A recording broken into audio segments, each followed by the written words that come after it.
आपने कभी गौर किया है कि जब तूफान आता है तो छोटे छोटे पक्षी घोंसले में छिप जाते हैं, लेकिन ईगल तूफान आने का इंतजार करता है और जब तूफान उसके सामने आ जाता है तो फिर वो उसके ऊपर से उड़ान भरता है। Don't be a parrot in life, be an eagle. A parrot talk too much but cannot fly high, and an eagle is silent but has the willpower to touch the sky. जिंदगी में बनना है तो eagle बनो, ना कि तोता जो बोलता बहुत है और करता कुछ भी नहीं है। ईगल बोलता कम है लेकिन आसमान छूने की ताकत रखता है। ईगल न सिर्फ ऊंचा उड़ता है बल्कि ऊपर उड़ते वक्त अपने लक्ष्य पर पूरी नजर रखता है और उससे कभी भी नहीं भटकता है। लेकिन जब ईगल उड़ान भरता है तब छोटे छोटे पक्षी उसके ऊपर आकर बैठ जाते हैं, फिर भी ईगल उसके साथ कुछ भी नहीं करता है और उसको बड़े प्यार से बादल के ऊपर ले जाता है। और इतनी ऊंचाई पर जाने के बाद उस पक्षी को ऑक्सीजन की कमी होने लगती है और उसकी डेथ हो जाती है। और इससे हमें यह सीखना चाहिए कि छोटी चीजों में उलझकर अपनी लाइफ को बर्बाद नहीं करना चाहिए, बल्कि अपनी कामयाबी पर फोकस करना चाहिए और खुद को कामयाब बनाना चाहिए। क्योंकि नादान होते हैं वो लोग जो सबसे बहस करके अपनी पूरी लाइफ बर्बाद कर लेते हैं। और तुम्हें भी ईगल की तरह आसमान छूना है तो ईगल की तरह छोटी चीजों से उलझना बंद करना होगा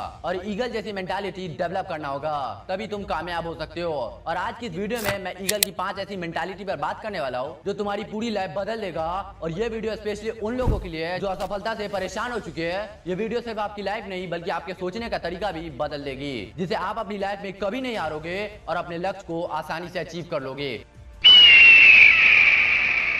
Point number 1, fly high. The higher you fly, the more you see. Never be afraid to leave the ground behind. Eagle कभी भी छोटी सोच और छोटी स्तर पर उड़ने वाले पक्षी के साथ नहीं रहता है। वह अकेले ही ऊंचाई पर उड़ता है या फिर ईगल के साथ ही उड़ता है। और ये चीज हमें सिखाती है कि अगर हमें सफलता चाहिए तो हमें सोच का लेवल ऊंचा रखना होगा और संगत का भी। क्योंकि जो लोग आपको नीचे खींचने की कोशिश करते हैं या फिर आपको डिमोटिवेट करते हैं या फिर आपको फालतू की एडवाइस देते हैं, तो ऐसे लोगों के साथ आपको अभी छोड़ देना चाहिए। क्योंकि ऐसे लोग ना तो खुद ऊपर उड़ना चाहते हैं और ना ही तुम्हें उड़ने देंगे।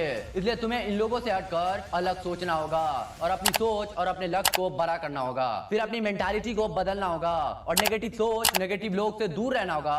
और ईगल की तरह तुम्हें भी भीड़ से अलग होकर उड़ना पड़ेगा।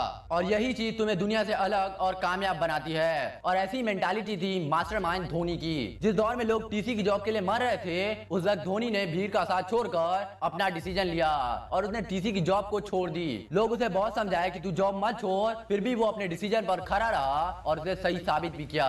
क्योंकि पागल होते हैं वो लोग जिन्हें आसमान छूना होता है, क्योंकि ऐसे लोग ना तो दिल की सुनते हैं और ना ही दुनिया की। और तुम्हें भी ऐसी मेंटालिटी खुद के अंदर डेवलप करनी होगी, तभी तुम कामयाब हो सकते हो। Point number 2, clear vision. एक ईगल की नजर इतनी तेज होती है कि वह 5 किलोमीटर दूर से ही अपने शिकार को देख लेता है और वो कितनी भी ऊंचाई पर क्यों ना हो, वो अपने लक्ष्य से नहीं भटकता है और अपने शिकार को खोने नहीं देता है। पहले वो इंतजार करता है और फिर सही समय पर पूरी ताकत से हमला करता है और अपने लक्ष्य को प्राप्त भी करता है। और इससे हमें सीखने को मिलता है कि हमें हमेशा अपना विजन क्लियर रखना चाहिए, क्योंकि हमारा विजन क्लियर नहीं रहेगा तो हम कभी भी उसे अचीव नहीं कर पाएंगे। और सबसे जरूरी बात कि हमें एक वक्त पर एक गोल के लिए काम करना चाहिए और उसको अचीव करने के लिए पूरी ताकत लगा देना चाहिए और उसके बीच में आने वाली सभी प्रॉब्लम से सामना करना चाहिए, न कि डरना चाहिए। तभी हमें सफलता मिलेगी और हमें एक वक्त पर एक गोल के लिए काम करना चाहिए। ऐसी कुछ स्टोरी थी दुनिया के महान साइंटिस्ट निकोला टेस्ला की, जो बहुत सारे इन्वेंशन करने के बाद भी एक गरीब आदमी था, क्योंकि वो एक वक्त पर कई सारे इन्वेंशन पे ध्यान देता जिससे उसके साथ काम करे लोग उसका पूरा क्रेडिट खुद ले लेते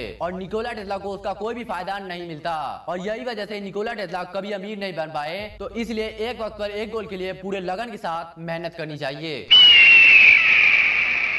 पॉइंट नंबर 3, बाउंस बैक। दोस्तों, जब भी ईगल हारता है और फिर वो बाउंस बैक करता है तो यकीन मानिए कि उसका एटीट्यूड पहले से भी ज्यादा डेंजर और पॉजिटिव हो जाता है। और जब ईगल 40 वर्ष का हो जाता है तो उसके पैर, चोंच, पंख तीनों खराब हो जाते हैं। फिर वो शिकार तो क्या सही से उड़ भी नहीं पाता है, क्योंकि उसको यहाँ पर एक बोल्ड डिसीजन लेना होता है। एक तो वो मर जाए या फिर 6 महीने की हार्ड प्रोसेस से गुजरे। और वो प्रोसेस इतनी हार्ड होती है कि अगर हम इंसान को 40 वर्ष की उम्र में गुजरना पड़े तो शायद हम दम तोड़ देते, क्योंकि प्रोसेस में उसे एक ऊंचे से पहाड़ पर जाकर अपनी चोंच को पत्थर पर मारना होता है जब तक कि वो टूट न जाए। और जब नई चोंच आ जाती है तो उसे अपने पंजे को तोड़ना होता है और जब नया पंजा आ जाता है तो उसे अपने पंख को तोड़ना होता है। और जब सारी चीज नहीं आ जाती है तो फिर ईगल आसमान में शोर मचाता है और दुनिया को यह साबित कर देता है कि मुश्किल हमें गिरा सकती है पर हरा नहीं सकती। इससे हमें यह सीख मिलती है कि सिचुएशन कैसा भी हो वो हमें हरा नहीं सकती, बस हमें खुद पर भरोसा रखना होगा। The harder you fall the higher you bounce.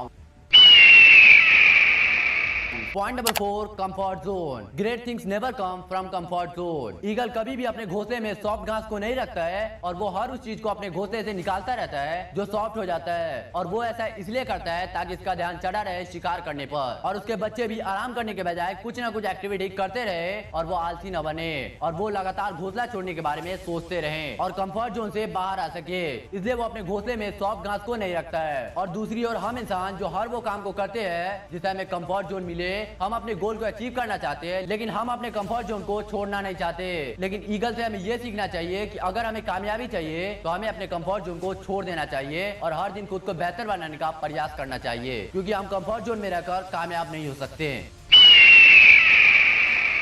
Point number 5, करेज। एक ईगल हमेशा अकेले रहता है और अकेले ही शिकार करता है। शायद उसे भी पता हो कि भीड़ हिम्मत तो देती है लेकिन हमारी हिम्मत छीन लेती है। जो अपने लक्ष्य के लिए अकेले निकल पड़ता है उससे अधिक साहस शायद ही किसी में हो। एक ईगल ना तो दूसरे की मदद लेता है और ना ही दूसरे की मदद करता है, यहाँ तक कि अपने बच्चों की भी नहीं करता है। वहीं जंगल का राजा शेर भी शिकार झुंड में करता है लेकिन ईगल अकेले करता है, और यही कारण है कि उसमें इतना साहस होता है और वो पक्षियों का राजा भी होता है। तो इससे हमें यह सीखने को मिलता है कि हमें अपने लक्ष्य को पाने के लिए अकेले चलने से नहीं डरना चाहिए, क्योंकि आप जितना अकेले चलोगे उतना ही मजबूत बनोगे। दोस्तों वीडियो पसंद आई हो तो इस वीडियो को लाइक करके चैनल को सब्सक्राइब कीजिएगा। धन्यवाद।